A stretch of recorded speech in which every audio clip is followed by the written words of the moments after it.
Today we're looking at the Epomaker RT100, a 95% keyboard that offers 3 modes of connectivity, customizable key mapping and RGB lighting, some pretty cool colorways, and an attractive price. But it also offers something else, a tiny TV. Before we dive in, I want to mention that Epomaker sent me the RT100 keyboard for the purpose of making this review. No money changed hands. I was not paid to make this video, and Epomaker has no say in anything that I'm saying in this video. However, I do have a couple affiliate links down in the description for you if you're planning on buying the RT100 and you want to support this channel. Okay, so the RT100 is not your typical full-size keyboard. Well, it's also not technically full-size because it is a compact full-size layout. It's more like an 1800 or 95 or 96% layout. There's a little bit of a gap here between the main key area, your arrow keys, and your number pad. But the bottom line is you've got your number pad. The only thing to be aware of is with this layout, you don't have a double-size 0 key. So right out of the gate, I'm pointing out something that might be a con for some people. But what really makes the RT100 special is this little color LCD screen that attaches right up here in the corner. Now, Epomaker sent me a copy that has the sea salt silent switches installed, so they're pretty quiet. And I personally am not a huge fan of silent switches, but as far as silent switches go, these actually do feel pretty nice. They're still fairly satisfying to type on. Now, after we do the sound sample with these switches, I will also give you a sound sample with the Flamingo linear switches installed so you can get an idea of the sound with a traditional switch. All right, before we get into any more details, let's start with a quick rundown of all the features and specifications of the RT100. The Epomaker RT100 is a 95% keyboard with 97 keys and an ANSI layout. There is also an ISO layout option through Epomaker's website, however it is only currently available in the retro colorway. Speaking of colorways, the options are retro white, pink, deep gray, green, and purple. The dimensions are 397 by 147 by 30 millimeters, and the weight is 2.97 pounds or 1,350 grams. There are 2 positioned fold-out feet for a total of 3 typing angles.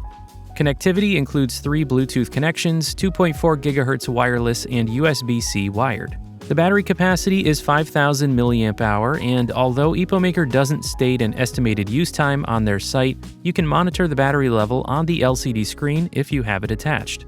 Switch options include Sea Salt Silent Linear, Epomaker Wisteria, Flamingo, or Budgerigar, and Shadow, as well as Gateron Pro Yellow, but not all of those options are available for all of the colorways. The keycaps are PBT dye sub in the MDA profile, and they are not shine-through. The RGB lighting has 16 modes and can be customized further with the Epomaker driver software. The rotary knob features RGB lighting and is set by default to control volume while pressing the knob controls play and pause. The color LCD screen attaches to a USB-C port underneath a removable cover. By default, it displays connection status and battery level and offers customization through the Epomaker driver software, including adding your own images and animations. The driver software includes the ability to remap and add macros as well, in addition to the RGB and LCD screen controls. The RT100 is available on Epomaker's site as well as Amazon, though the pricing varies slightly.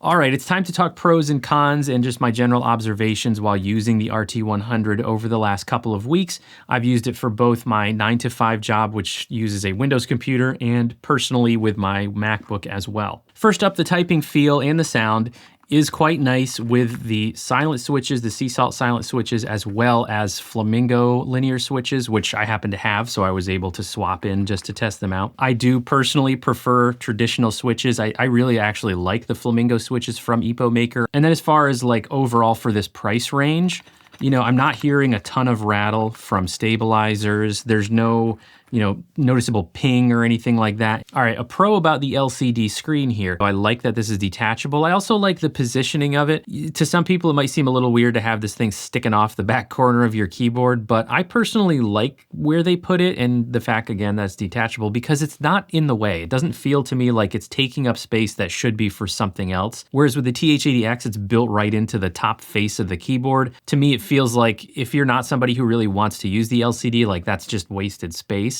Whereas with this being detachable and out of the way, even if it is attached and you're not somebody that would really use it for a lot, it's still not taking up space that should be for something else. It doesn't feel like it's in the way. Now the keycaps for me are another pro. I think I might have said this about every Epomaker keyboard I've reviewed.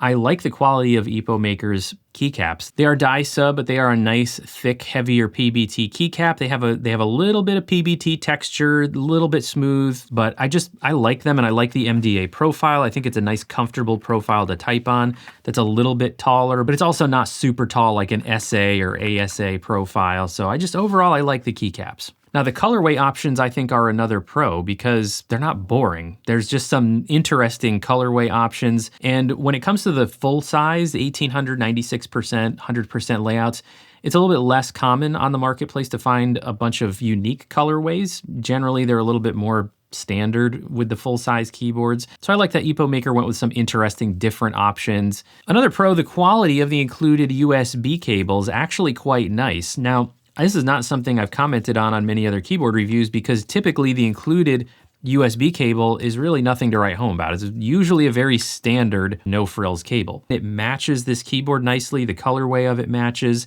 It's got like a faux leather little cable tie on it. The USB-C and USB-A ends are like a little metal housing. They're not plastic. They're a little heavier metal. The cable itself is silicone, so it's thicker, a little bit more flexible. A nice quality cable that they included. And lastly, I think in terms of overall value, what you're getting for the price is good. And that's something that's a common theme for, I think, throughout all Epomaker keyboards, at least ones that I've tested, is that balance of features and what you're getting for the price. But of course, we do have some cons to talk about here because in my opinion, the RT100 is definitely not a perfect keyboard. First up, let's just talk about something with this detachable LCD screen, specifically where you actually attach it. So there's a little cover here that you have to remove in order to attach the LCD screen. This little cover doesn't go back on after you attach the screen. This is also, when you get the keyboard, this is where the 2.4 gigahertz receiver is. If you're gonna plug in the LCD screen like this, now you have two little parts that don't have anywhere to go. So this little cover and your receiver, there's nowhere else for them to go here. So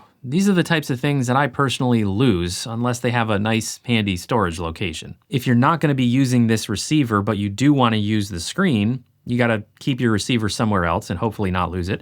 Same thing for this little cover. Now, when it comes to the customization software, personally, if you've seen any of my other keyboard review videos, you know I prefer QMK firmware with VIA capabilities because it's just nice to be consistent from one keyboard to the next. You have full control over anything you want to do as far as macros, remapping, working with your layers. So I do prefer that over a manufacturer proprietary, third-party software that's specific to the keyboard. However, I do have to acknowledge the Epomaker driver software has worked well for me and you can do a lot with it. They give you quite a bit more control than some other third-party software does. And I do understand that to customize the LCD screen, that probably is going to require specialty software from the manufacturer anyway. Speaking of the software, one thing I should point out when it comes to the Bluetooth and the 2.4 gigahertz, in the software, you can control the amount of time it takes these connections to go to sleep. However, you cannot turn that function off completely. The longest amount of time you can set is 60 minutes.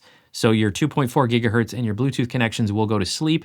After 60 minutes, you cannot go any longer than that. You can't turn it off, but that's just something to be aware of. Now, I have a couple of things to mention that are specific to my experience with the RT100. I experienced some finickiness with the wired USB connection. When I connected a third-party USB-C to C cable from the keyboard directly to my MacBook, the monitor would not work. The LCD screen would not work. And then if I switch to the wireless connection, I'd turn the keyboard on, again, leave it in Mac mode, connect it over Bluetooth or 2.4 gigahertz to my MacBook, then the screen would work. And when I reached out to Epomaker to ask about that scenario, they suggested I use the provided cable to see if that fixed the scenario, and it did. So I just wanted to share that. Have no idea if there's a specific type of cable that it's not compatible with as far as the screen goes or anything like that. But if you're using the cable that it came with, you shouldn't have a problem. Now, one other very small con here that I want to mention is if you're sort of a connoisseur of encoder knobs, this one it's just okay. It has kind of a cheaper plasticky feel to it. It has a click to it. It's not a smooth turning encoder knob. It does light up with the RGB lighting. Now, functionality wise, I have no complaints. It's just not quite as premium feeling as, a nice metal encoder knob. So if you're in the market for a keyboard with a number pad included, would I recommend the RT100? Well, yes and no. If the colorways of the RT100 appeal to you, you like the idea of having an LCD screen, but you don't want to be like fully committed to it being built into the keyboard, and you don't need QMK via functionality, then yes, I think it's worth considering because it is a fair price point for what you're getting, in my opinion. And also, if you're looking for a keyboard with this type of a layout that has a little bit more of a premium feel to it, maybe a little bit more premium build materials versus all plastic, I would recommend taking a look into options like the Newfie Halo 96, which has an aluminum frame and ABS bottom. It has a little bit more of a premium feel to it overall. It is a more compact layout at a 96%, so you're not going to get the spacing around the arrow keys. You could always check out the Q5 Pro from Keychron, which has the premium feel of the metal build. It has a little bit more spacing because it's an 1800 layout. It also has a more premium price tag though. So those are just some other options to consider if maybe the RT100 doesn't seem to fit the bill for you. I do have a couple video links in the description because I've reviewed some of those other keyboards I mentioned and done at least one comparison, so check those out if any of those sounded interesting to you. If you're interested in purchasing the RT100, I do have a couple of affiliate links down in the description for you as well. Anything you buy through those links just helps to support the channel. Let me know down in the comments if you have any questions about the RT100 or if you have one and how you're liking it. Thanks everybody. See you next time.